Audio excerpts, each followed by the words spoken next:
একটা জিনিস মাথায় রাখবা, বলতে হয় না এই জিনিসগুলো বলা ঠিক না।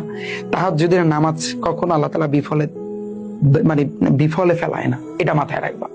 তুমি যদি তাহাজ্জুদের নামাজ পড়তে পারো, যে আমরা মুসলমান আছে, জাস্ট আল্লাহর কাছে তুমি যা বলবা ইনশাল্লাহ পূরণ করবো একটা না একটা দিক দিয়ে। আমার ড্রিম কি ছিল, আমি হয় মেডিকেলে না হয় আমি ভার্সিটিতে পড়বো। আমার ড্রিম কিন্তু এটাই ছিল।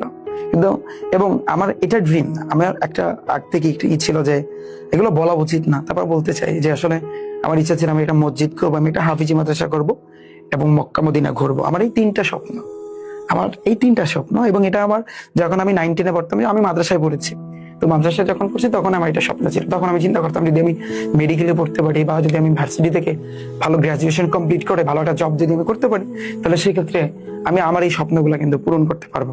হ্যাঁ, কিন্তু আজকে আমার সেই সামর্থ্যটা হয়েছে, আমাকে হয়তো বা ওই দিকে নেয় নাই, এই দিকে আল্লাহ তাআলা নিছে। অর্থাৎ তোমাকে একটা দিকে অবশ্যই নিবে, তুমি কখনো ভেঙে পড়বা না। প্রত্যেকটা ধাপে তুমি যদি ভেঙে পড়ো তাহলে অবশ্যই জাস্ট রিফাত একাডেমি ইউটিউব চ্যানেলটাতে আসবা, একটা ভিডিওতে চাপ দিবা, এই যে ভিডিওতে দেখো, ভিডিওতে একটা চাপ দিবা।